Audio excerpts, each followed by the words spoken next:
Obligasi daerah jadi Pak? Hah? Obligasi daerah?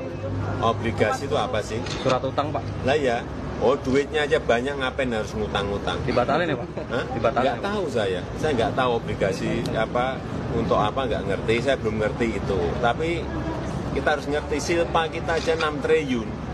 Di kantong saya beda lagi, lebih banyak. Ya tidak terserap itu masih pakai obligasi. Obligasi saya tanya obligasi itu apa? Kan utang. Hutang itu harus dipakai untuk kepentingan-kepentingan yang produktif.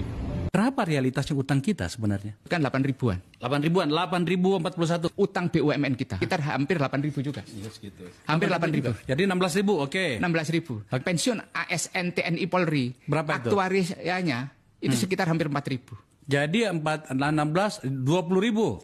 Oke? Ya. Jadi kira-kira gitu? Iya. Itu berapa persen dari total apa postur kita? 100%. 100%. What? Wow.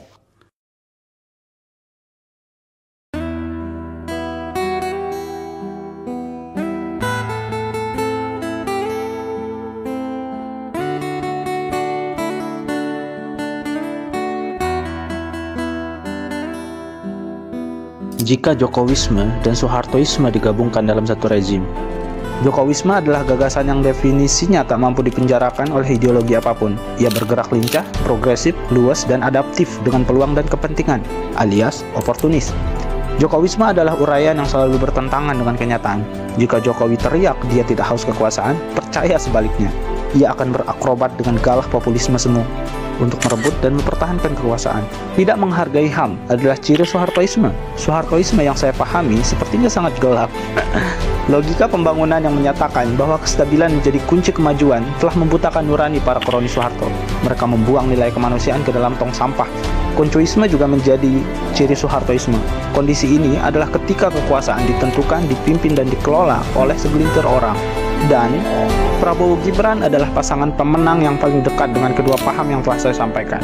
Prabowo pernah menjadi menantu Soeharto dan Gibran adalah anak Jokowi.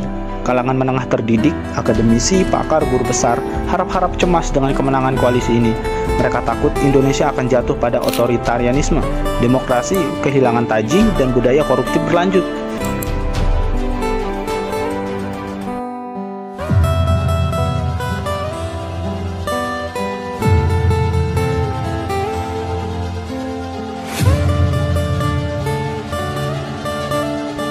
Telah datang dari Korea beberapa bulan yang lalu 30 investor. Dari Jepang kurang lebih 40 investor. Dan dari Singapura 120 investor sudah ke sini.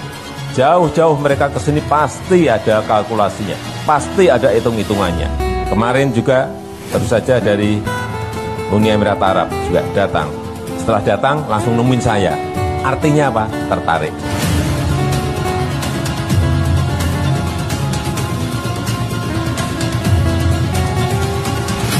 Sejauh ini progres investasi asing di KN Pak untuk keberlanjutan pembangunan ini seperti apa Pak?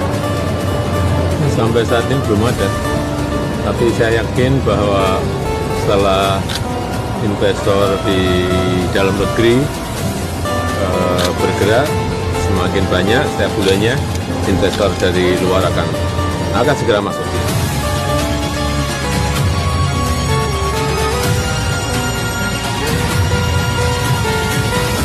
Memang kalau ada pejabat yang sakit, kita doakan biar beliau sembuh.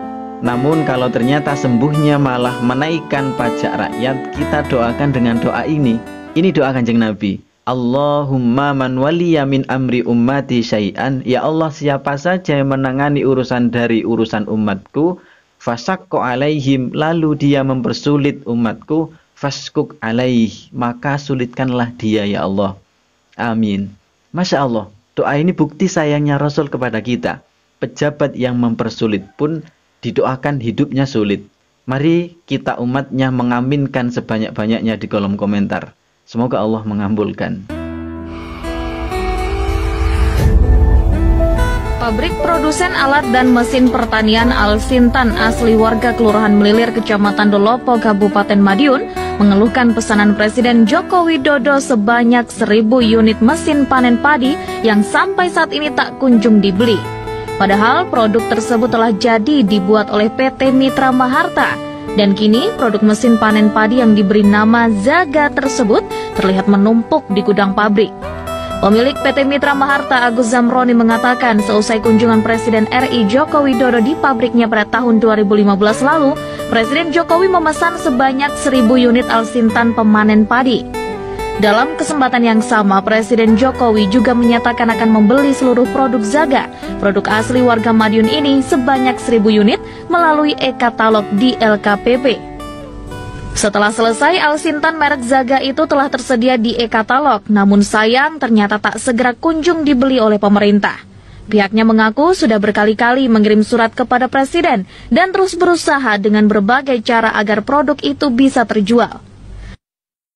Kami pada tahun 2015 menerima kunjungan Bapak Presiden, Bapak Jokowi, kemudian dalam kunjungan itu mengatakan pemerintah akan membeli 60.000 unit mesin, termasuk di dalamnya produk Zaga yang sudah e-katalog.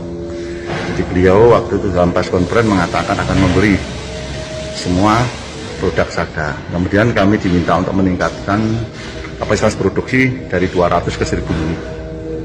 Kemudian ada kendala perbankan dan kemudian sudah dipenuhi dari perbankan. Namun akhirnya dari 1.000 yang dipesan Pak Jokowi itu hanya diambil 70 unit sampai sekarang pemerintah pusat. Sebenarnya sudah ada surat dari Setnek waktu itu, tetapi ketika sampai di Kementan tidak pernah ada tanggapan. Padahal ini lembaganya negara ya, sesama lembaga negara yang bicara juga Presiden. Tetapi saya mengikuti perkataan Presiden dalam kunjungan yang disaksikan oleh hampir banyak warga negara yang melihat secara langsung, apalagi waktu itu Pak Presiden masih baru dan kepercayaan kepada Presiden tinggi.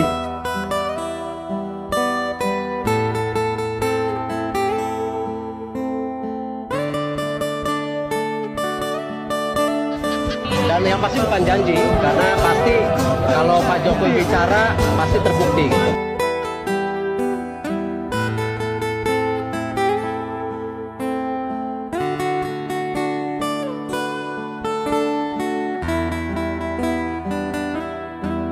Tidak ada tokoh partai dimanapun, termasuk di luar PDI Perjuangan, yang kemudian mengatakan keluarnya dari PDI Perjuangan, aku akan kalahkan PDI.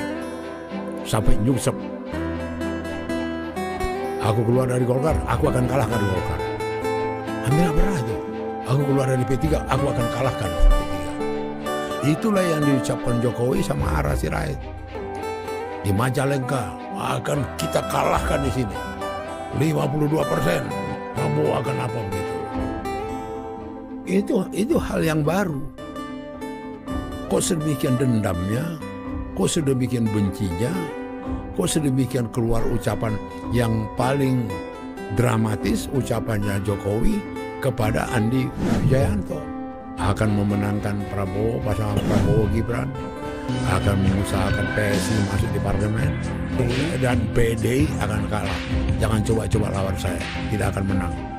PDI itu akan nyungsep. Gitu loh. Itu satu hal, terus terang aja, di selahor DPD Perjuangan, itu satu hal yang mengagetkan. Seorang kelas seperti Jokowi yang punya KTA. Orang berpendidikan, cara nyopetnya gimana?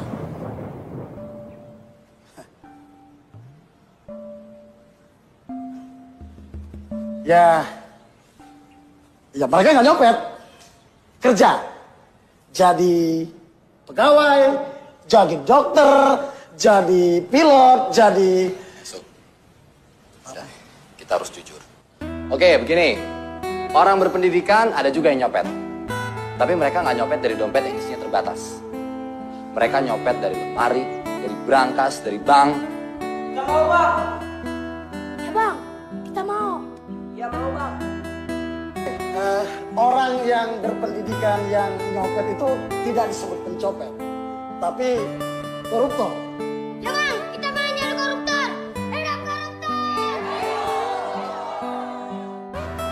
koruptor. Berapa, Mbak? 38, Ibu. Berapa? 3.800.000. Gila. Ibu maaf, Ibu nggak salah hitung ya? Tidak Bapak, barang-barang charter pesawat kemari. Boleh lihat bonnya? Minyak goreng 10 liter 350.000. Beras 2 karung 1.800.000. Gimana nggak pada minta merdeka?